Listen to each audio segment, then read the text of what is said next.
Assalamualaikum. Selanjutnya pada pertemuan ini kita akan membahas pluralisme dan gender. Ya, dalam pandangan Shihab 99-41, konsep pluralisme ditunjukkan hal-hal sebagai berikut. Pluralisme tidak semata-mata menunjuk pada kenyataan tentang kemajemukan, namun juga adanya keterlibatan dengan pengambil peran berinteraksi positif dalam kenyataan dari kemajemukan itu sendiri. Pluralisme ialah perspektif pemikiran dan gerakan yang ingin menghapuskan sekat-sekat primordialisme dalam pola dan proses interaksi sosial manusia dalam kehidupan. Beda pluralisme dan kosmopolitan. Pluralisme harus dibedakan dari kosmopolitanisme dengan menunjuk pada realitas di mana terdapat keanekaragaman yang satu dengan yang lain, dapat mengadakan interaksi secara intensif. Lapisan masyarakat yang menyebabkan terjadinya pluralisme dapat dibuktikan dengan hal-hal sebagai berikut. Yang pertama adalah adanya kelompok berdasarkan jenis kelamin dan umur dengan pembedaan-pembedaan hak dan kewajiban. Yang kedua, adanya kelompok-kelompok pemimpin suku yang berpengaruh dan memiliki hak-hak istimewa. Yang ketiga, adanya kelompok-kelompok pemimpin yang paling berpengaruh.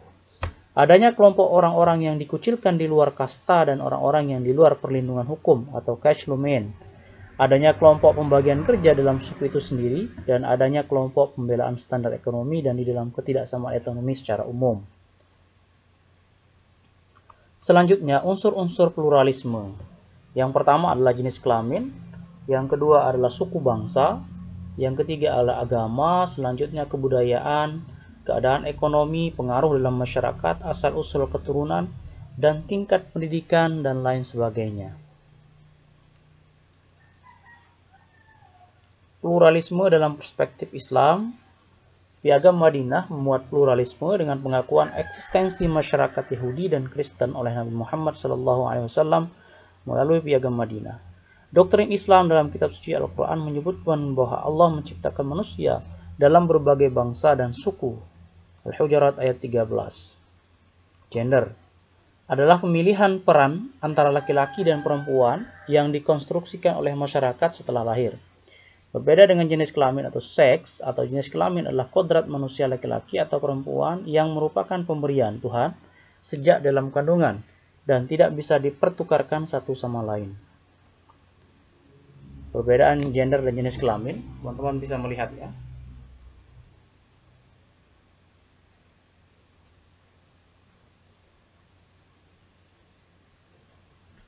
Oke, kita lanjut.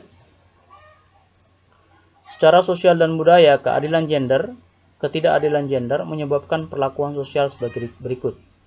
Adanya marginalisasi perempuan, posisi yang tersubordinasi, stereotipisasi perempuan, kekerasan terhadap perempuan, dan beban kerja yang tidak proporsional.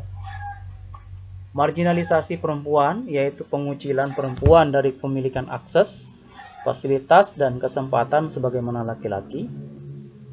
Posisi yang tersubordinasi yaitu menempatkan perempuan pada prioritas yang lebih rendah ketimbang laki-laki sehingga perempuan mengalami kesulitan untuk memperoleh posisi strategis yang berkaitan dengan peran pengambil keputusan. Stereotipisasi perempuan yaitu pelabelan yang berkonotasi negatif terhadap perempuan sehingga menimbulkan ketidakadilan sosial.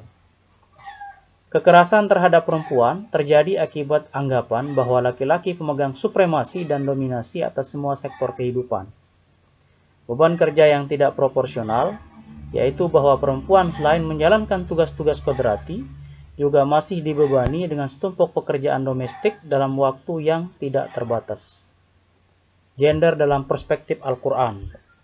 Al-Quran memandang laki-laki dan perempuan sama posisinya di hadapan Allah SWT, bahwa orang yang paling mulia adalah orang yang paling takwa, baik laki-laki maupun perempuan.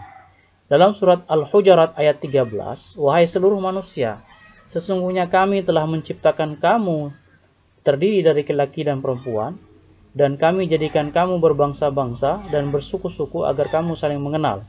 Sesungguhnya yang paling mulia di antara kamu adalah yang paling bertakwa. Dalam surat An-Nisa ayat 2, Allah Subhanahu wa taala berfirman, "Hai sekalian manusia, bertakwalah kepada Tuhanmu yang telah menciptakan kamu dari nafs yang satu, dan darinya Allah menciptakan pasangannya, dan dari keduanya Allah memperkembangbiakkan laki-laki dan perempuan yang banyak." Terima kasih. Assalamualaikum warahmatullahi wabarakatuh.